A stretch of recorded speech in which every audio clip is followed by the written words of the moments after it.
So the assets are basically, you can think of them as at a very basic level, they are just a single file. So a single asset is a single file. And inside that file, you have two things. You will have your definition and you will have your content.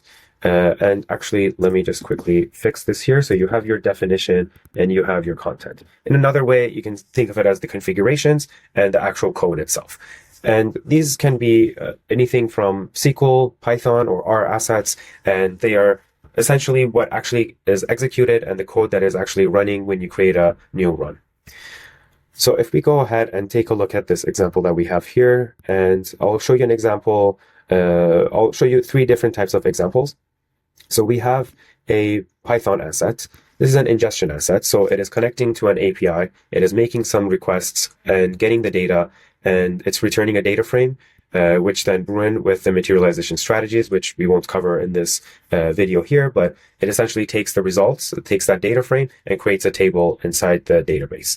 So in this first section here, this is the definition. This is the asset definition or the asset configuration. So, and in this top part of every file is where you find the asset definitions. And here you can define the name of the asset, and the name of the asset, you can define it explicitly by giving it whatever name you want. Or if you didn't want to give it a name, you can just remove that and it will be inferred by the path of the file. So in here under the assets folder, we have a folder named raw, and the file name is trips raw. So by default, that would actually be inferred as the same thing as raw dot the name of the asset. So you can think of it as like the subfolder dot asset name, essentially. And the reason for this is that normally you want to have your assets grouped together by the schema or the data set in the database, in the destination database. So in this case, in my database here, I have a schema or data sets, depending on the database, they're named different things, but I have a data set named raw, and under that data set, I have a table named trips raw. So by default, the results of this asset, this code, will be pushed into that table. And that brings me to the other part of kind of like a different way of looking at it as looking at an asset, is that an asset is essentially a data model or a data something that is related to a specific table or a view or some type of data action that you want to actually complete. So the classic example of this is a SQL asset. So if we go ahead and take a look at one of the SQL assets that we have here.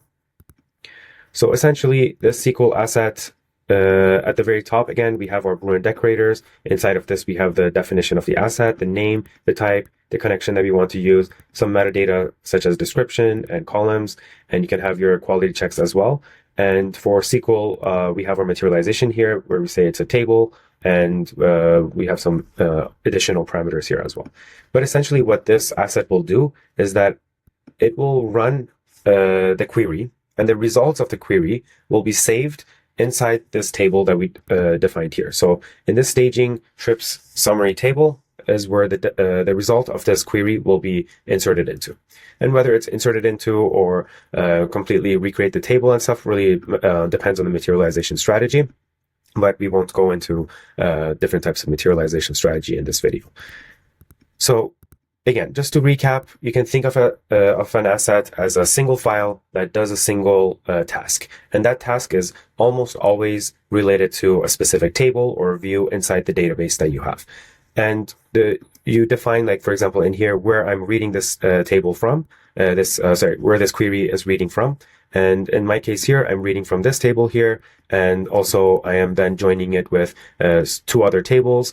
And that's where the relationship and the lineage comes from as well. So because this query is reading from three different tables, we define their dependency to those assets in here.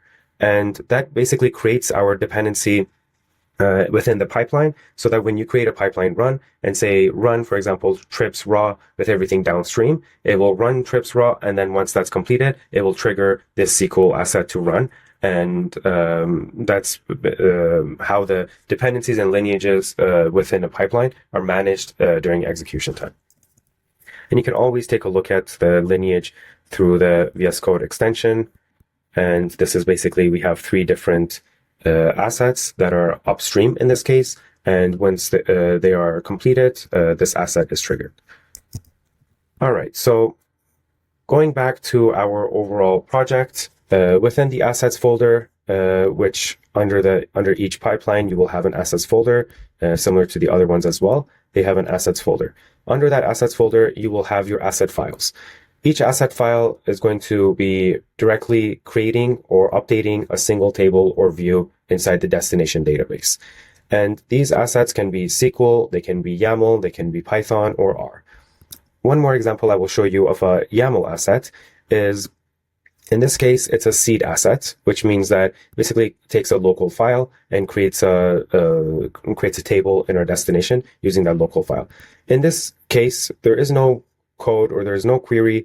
We are just giving it some basic parameters. So in this case, I say the path. So the file that we want is this CSV file. And based on the name of the asset, Bruin knows to go and create this table inside the destination database.